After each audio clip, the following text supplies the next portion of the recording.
CM Revanth Reddy Pawan సభకు ఎందుకు permission ఇవ్వలేదు అనుకుంటున్నారు? భయపడి పవన్ కళ్యాణ్ సార్ వచ్చేంటే పవన్ కళ్యాణ్ సార్ వెనుక అభిమానులు కానీ జన సైనికులు కానీ వచ్చేంటే ఒక్కసారి సునామీ సృష్టించబోతున్నాం. 2029లో జనసేన అనే సునామీ వస్తుంది. ఇప్పుడు కావాలని చెప్పేసి పర్మిషన్ ఇవ్వలేదు. నిన్న కావాలని చెప్పేసి ఒక మంత్రి పొన్నం ప్రభాకర్ రావు, ఒక హోదాలో ఉన్న మంత్రి కూడా అసలు ఏం మాట్లాడుతున్నాడో సోయి లేకుండా మాట్లాడుతున్నాడు. ఒక ఉప ముఖ్యమంత్రి మీద కనీసం విమర్శించే ముందు తను ఒక ఉప ముఖ్యమంత్రి గురించి మాట్లాడుతున్నా అన్న సోయి లేకుండా మంత్రులు కానీ ఎమ్మెల్యేలు కానీ ఒక మీడియాలో హైలైట్ కావాలి అని అంటే పవన్ కళ్యాణ్ టాపిక్ తీయాలి.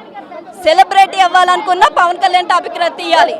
పవన్ కళ్యాణ్ హెయిర్ కటింగ్ చేయించుకున్నా అది సోషల్ మీడియా వైరల్ కావాలి. పవన్ కళ్యాణ్ ఏం చేసినా సోషల్ మీడియాలో వైరల్ కావాలి.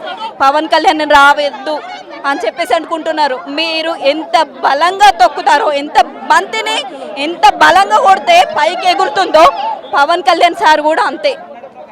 ఎవడబ్బా సొమ్ము కాదు తెలంగాణ, ఎవరిని జాగిరి కాదు ఇక్కడ రావద్దు అని అంటే 100% వస్తాం. 2029లో జనసేన వస్తుంది. బలంగా పోటీ చేస్తారు, అందరూ గెలుస్తారు. తెలంగాణలో జనసేన పార్టీ ఇంతకుముందు కార్పొరేషన్ ఎలక్షన్లో పోటీ చేసింది, కానీ తక్కువ సీట్లు వచ్చినాయి. ఈ ప్రెస్ మీట్తోని ఎన్ని సీట్లు వస్తాయి అనుకుంటున్నారు? ప్రస్తుతం మా అడుగు అయితే ప్రజా సమస్యల మీద పోరాడమని, ప్రజల పక్షాన్ని నిలబడమని, ఎక్కడైతే సమస్యలు ఉన్నాయో వాటి మీద పోరాడమని పవన్ కళ్యాణ్ గారు చెప్పారు. రాజకీయంగా మేము ఇంకా ఏదైతే ప్రజల సమస్యల మీద ముందుకు వెళ్తాం, సమస్యలు ఉన్న వాటిని సాల్వ్ చేస్తాం, ప్రజల పక్షాన నిలబడతాం. దాని తర్వాత మేము రాజకీయంగా ఎటు వెళ్తాం అన్నది అది కాలం నిర్ణయిస్తుంది ఖచ్చితంగా. కానీ ఈ తప్పుడు ఆరోపణలు చేసి ఒక కుట్ర రాజకీయాలు చేస్తా అంటే మాత్రం చూస్తూ ఊరుకునే ప్రసక్తే లేదు. ఖచ్చితంగా తిరగబడతాం, ఖచ్చితంగా మా గొంతు ఎత్తుతాం. మమ్మల్ని అణిచివేయాలని మీరు ఎంత ప్రయత్నిస్తే అంతా బలపడతాం. అంటే రెండు చోట్ల బ్యాలెన్స్ చేయగలుగుతారని అనుకుంటున్నారా? పవన్ కళ్యాణ్ గారికి ఆంధ్ర కంటే చెప్పాలంటే తెలంగాణలో ఇంకా బలం ఉంది, కనిపించట్లేదు.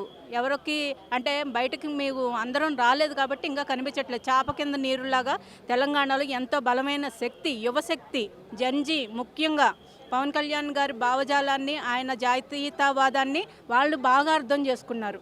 ఇదివరకు మీరు కాకమ్మ కథలు చెప్పి తెలంగాణ సెంటిమెంట్ తోటి అంటే మీకు ఉపయోగపడింది కానీ ప్రజలకు ఉపయోగపడలేదు. అది ప్రజలు ఇంట్లో ఏ రోజు ఉద్యోగాలు వచ్చినాయి లేవు, నిధులు వచ్చినాయి లేవు, నియామకాలు వచ్చినాయి లేవు. మీరు బాగుపడ్డారు, మీ కుటుంబాలు బాగుపడ్డాయి. ఇక మీదట ఆ పరిస్థితులు మారిపోతాయి.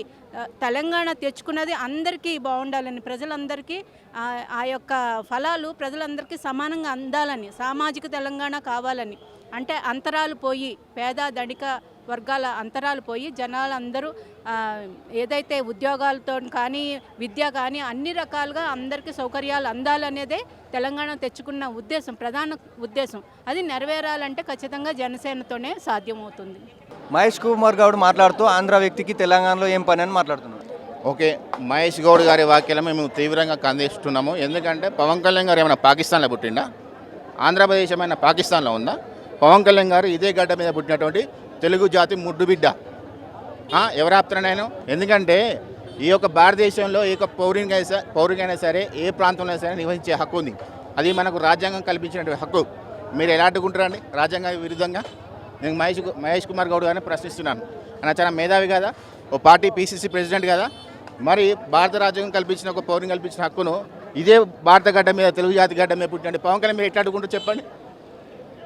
అంటే కవిత మాట్లాడుతూ మీకు రాజధాని కట్టుకోవడం చేత కాదు కానీ తెలంగాణ ఏం నిర్మిస్తామని. అసలు కవిత మాట్లాడమే సిగ్గుచేటు. ఎందుకంటే ఈరోజు తెలంగాణ రాష్ట్రం అనేది ఉద్యమాల పోరాటంతో వచ్చినటువంటి తెలంగాణ రాష్ట్రంలో కవిత గారు ఈరోజు వాళ్ళ తండ్రిని అడ్డు పెట్టుకొని కోట్లు సంపాదించి ఇలా కుటుంబంతో తలదింపులు చేసుకొని తన స్వార్థం కోసం ఈరోజు పార్టీ పెట్టింది. తను ఏం పని చేసిందండి? ఈరోజు తెలంగాణ మహిళలు అవమానపడ్డే వడేలా ఈరోజు లిక్కర్ దందాలు ఇరుక్కుంది. ఆమె పవన్ కళ్యాణ్ గారి గురించి మాట్లాడాలంటే విడ్డూరంగా ఉంది.